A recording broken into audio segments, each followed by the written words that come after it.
मैंने तुरंत जवाब दिया, हाँ चाची, आप आराम कीजिए, मैं अभी पानी लेकर आता हूँ। पानी लेकर जब मैं उनके पास पहुँचा तो मैंने गिलास उन्हें थमाया। हमारे हाथ हल्के से टकरा गए और उन्होंने सिर झुका लिया। उनकी कमजोरी और झिझक देखकर मेरा दिल भर आया। पानी देखकर जब मैं कमरे से बाहर जाने लगा तो चाची ने कहा, रोहन कहाँ जा रहा है? थोड़ी देर तो मेरे पास बैठ, मुझे बहुत अकेला लग रहा है। मैंने कहा, अरे चाची, मैं माँ की मदद करने जा रहा हूँ। चाची माँ की मदद करने जा रहा था। चाची बोली, अरे उसे छोड़, वह काम कर लेगी, बस थोड़ा मेरे पास बैठ, मुझे बहुत अकेला लगता है। मैंने सोचा, दोस्तों वीडियो में आगे बढ़ने से पहले वीडियो को लाइक और हमारे चैनल को सब्सक्राइब ज़रूर कीजिएगा। दोस्तों चलते हैं आज की कहानी की तरफ। और कहा, ठीक है चाची, मैं 5 मिनट बैठता हूँ तुम्हारे पास। मैं चाची के पास बैठ गया। चाची मुझे बहुत प्यार भरी नज़र से देख रही थी। मुझे समझ आ रहा था कि वे मुझसे बात करना चाहती थी, लेकिन कहने की हिम्मत नहीं जुटा पा रही थी। मुझे उनके अकेलेपन को देखकर बहुत बुरा लग रहा था। उनकी बातें, उनका व्यवहार और उनकी नज़रें सब कुछ ये बता रही थी कि चाची मुझसे कुछ कहना चाहती है। अगले दिन चाची की तबीयत में सुधार हो चुका था और उन्होंने घर के छोटे मोटे काम करना शुरू कर दिया था। मैं बरामदे में बैठा हुआ मोबाइल पर कुछ देख रहा था। चाची झाड़ू लगाते हुए इधर उधर घूम रही थी। उनकी चाल और चेहरे पर एक नई ऊर्जा दिखाई दे रही थी। उनकी आंखों में एक अलग सी चमक थी, जैसे वे किसी बात पर खुश हो। झाड़ू लगाते हुए चाची धीरे धीरे मेरे पास आई। मैं महसूस कर सकता था कि उनकी नज़रें बार बार मेरी ओर उठ रही थी, मानो वे मुझसे कुछ कहना चाहती हो। लेकिन मैं चुपचाप बैठा रहा, क्योंकि मुझे लगा कि शायद ये मेरी कल्पना हो। कुछ समय बाद चाची एक कपाट के पास पहुंची और उसमें से कुछ निकालने की कोशिश करने लगी। कपाट ऊंचाई पर था और उनका हाथ वहां तक नहीं पहुंच रहा था। मैं दूर से यह सब देख रहा था, लेकिन उनके कहे बिना दखल देना नहीं चाहा। उन्होंने कुछ देर तक कोशिश की, फिर हार मानते हुए मुझे आवाज़ दी, रोहन इधर आ सकते हो? मुझे कपाट पर रखा सामान नीचे लेना है। मैंने तुरंत मोबाइल नीचे रखा और उनके पास गया। क्या हुआ चाची, क्या मदद चाहिए? मैंने पूछा। चाची ने कपाट की ओर इशारा करते हुए कहा, यह कपाट बहुत ऊंचा है और मेरा हाथ वहां तक नहीं पहुंच रहा।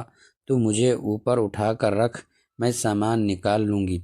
मैंने थोड़ा हंसते हुए कहा, चाची तुम क्या काम करवाती हो मुझसे? ठीक है आओ। मैंने उन्हें सावधानी से उठाया। जैसे ही मैंने उन्हें ऊपर उठाया, मैंने मजाक करते हुए कहा, अरे चाची तुम कितनी मोटी हो गई हो?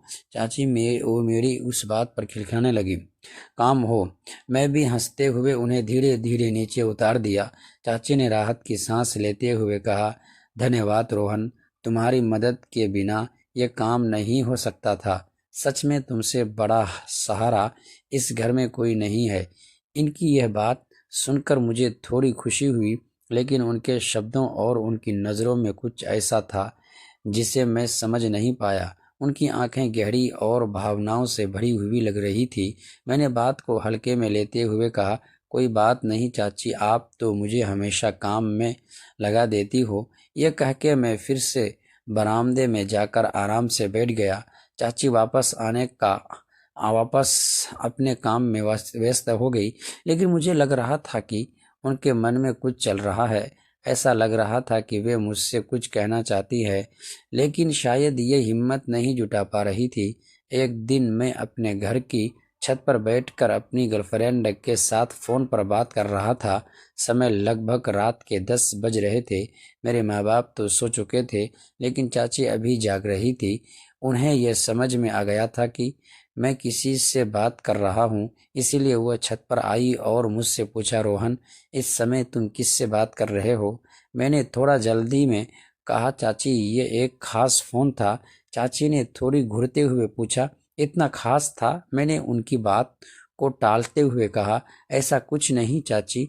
तब चाची ने मुझे गंभीरता से देखा और बोली, अगर मैं इतनी महत्वपूर्ण हूँ तो तुम उसके साथ क्यों बात कर रहे हो? मेरे साथ भी बात कर सकते हो।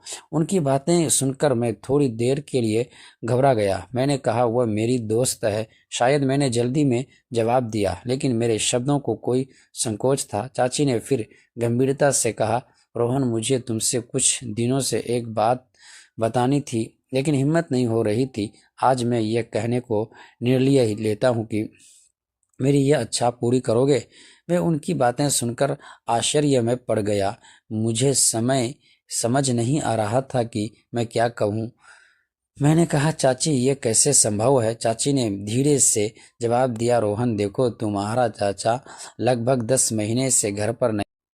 मुझे ये समझ में नहीं आता कि मैं कैसे दिन काट रही हूँ। ये मेरे लिए बहुत कठिन है। मैंने पूछा, चाची, लेकिन अगर किसी को इस बारे में पता चल जा तो? चाची ने शांत होते हुए कहा कि हमारे बीच में रहेगी और अपनी दोस्ती से कुछ कम बात करना ठीक रहेगा।